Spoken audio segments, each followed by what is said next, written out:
Yo, in today's video I'll be talking about different recovery methods, and I'll be ranking all of them from some that are useless to some that are actually good. And these will be methods to recover after the workout, not during the workout. Because during the workout you know what you have to do to rest, you just have to wait.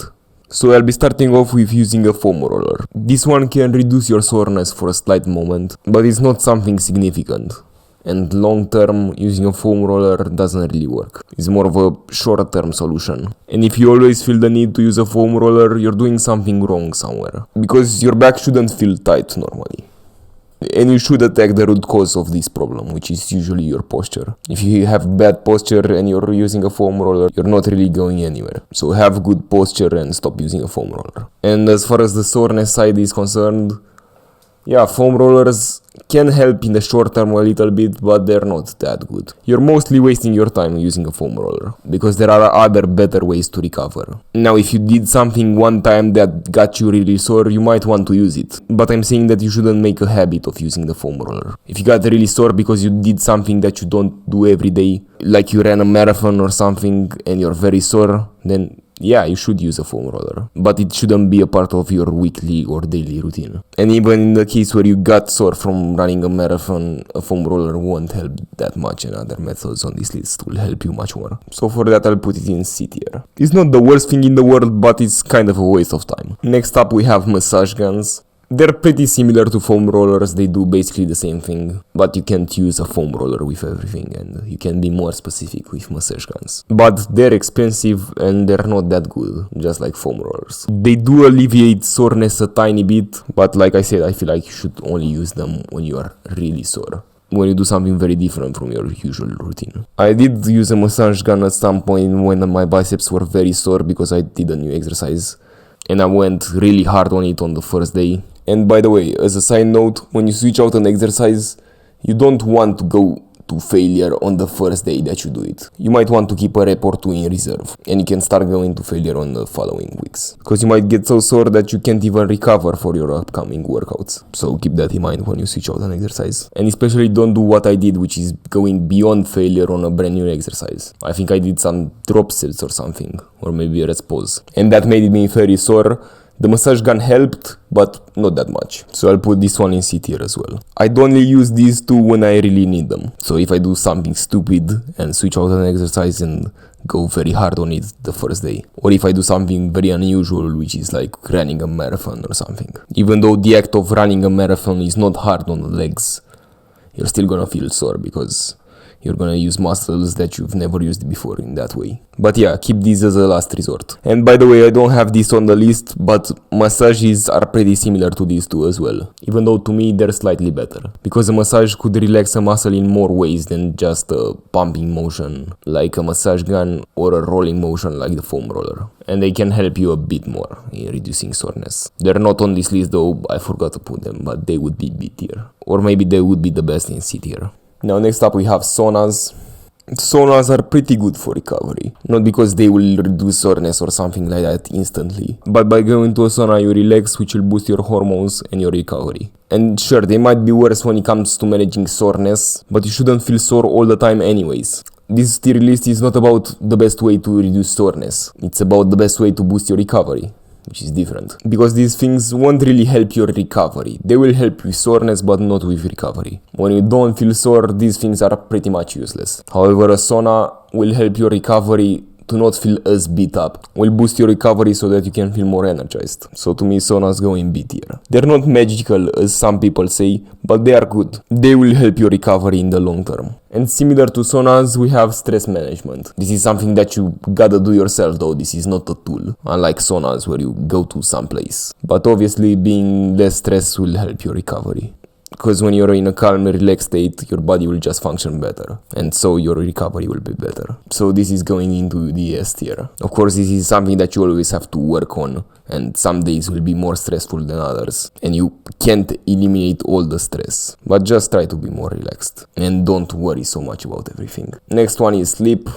This one is obvious, it's gonna be at the top of the S tier. Sleep is the best thing that will boost your recovery. I'm not saying that if you sleep well every night you'll always be recovered, because you still want to manage other things.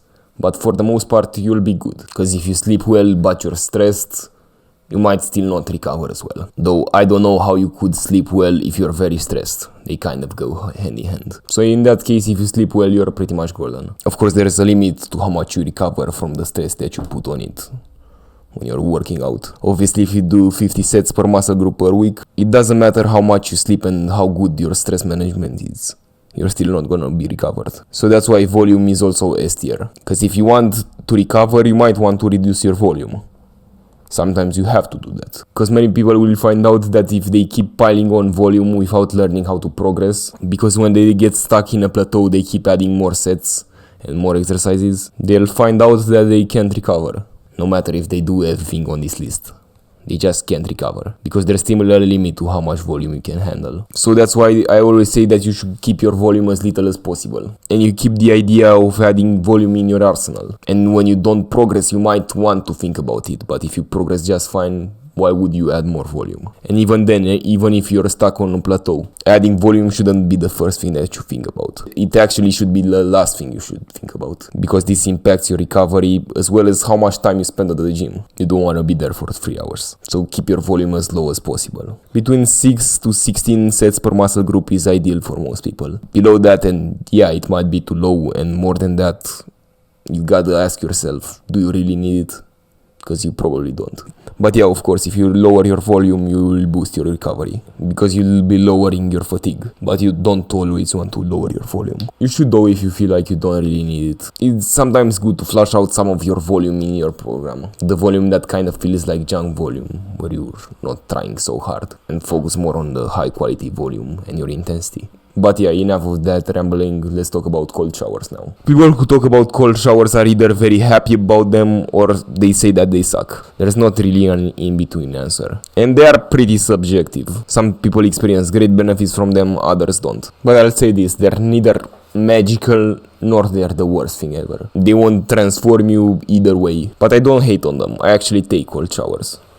And they're pretty good. Aside from the other benefits that they have, they do also help with recovery a little bit, especially if you take them before bed, because that way you'll cool your body before you sleep, which will help you sleep better, which will boost your recovery. So yeah, when it comes to recovery, I'd put them in B tier. But now that I'm seeing this list, I'm gonna make a couple changes, because there's a wider gap between these two in my opinion. So I'll put these in D tier, and I'll put saunas in C tier. And I'll put reducing volume in A tier. And by the way, I just remembered this, I didn't put it on the tier list, but deloads could help your recovery as well. But I'm not too big of a fan of them. I'd probably put them in C tier, because I don't think that you should really take deloads like that. I made a whole video about deloads, I won't explain everything about them, but they're not as good as some people tend to preach. If you have a balanced program and a balanced life, deloads happen naturally and you don't really need to program them. But they can help with recovery because it's just like reducing volume. But in this case, for deloads, for me, taking a deload is slowing down for no reason. But yeah, next up we have stretching. Stretching before the workout doesn't really make sense, but after a workout, they're pretty cool. They're a bit better than massage guns and foam rolling because you actually stretch the muscle, and it's nice to do a couple static stretches after a workout. They won't boost your recovery that much, but they're decent. They're pretty good. I'll put them in C tier. Many people tend to overhype stretching. It's not that good, but it is better than massage guns and stuff like that. Not the end of the world if you forget to stretch after a workout, but stretching can help a little bit with recovery. You could think of stretching as a warm down. So before a workout you do a warm up, and stretching is a warm down. Though a warm up is much more important than a warm down, because if you don't warm up you risk getting injured obviously. But yeah, stretching. Do them if you have time, don't do them if you don't. And you don't need that complicating routine like a 20-minute stretching routine. You just stretch your muscles for a couple of seconds after you work out. You could do some stretches in the shower for a couple of minutes of the muscles that you've worked out that day, and then you can go do the rest of your routine. The last one on this list is active recovery. This is the belief that instead of sitting down in order to rest, you move a little bit, but you don't do anything intense. So if you did a leg day, and you're sore the day after the leg day, you could go for a walk. As long as it's not too painful, and it shouldn't be, if you didn't change your exercises up, you should be able to walk just fine, and it will help you with the recovery process. And you can do things like that all the time to get some light activity going. And I do favor walking over things like jogging for losing calories, because walking doesn't tax you and you experience the same benefits. If you really want to experience the actual cardio benefits, you should go for sprints. Jogging for an hour won't do much but tax you. You should either walk or sprint for a couple of seconds, depending on your goals. Obviously, sprinting is not a recovery technique, because that's pretty taxing as well. But walking and active recovery in general is great. I'll put it in B tier. And yeah, that's the tier list. Let me know if you agree or disagree with anything on this list, and I'll see you next time.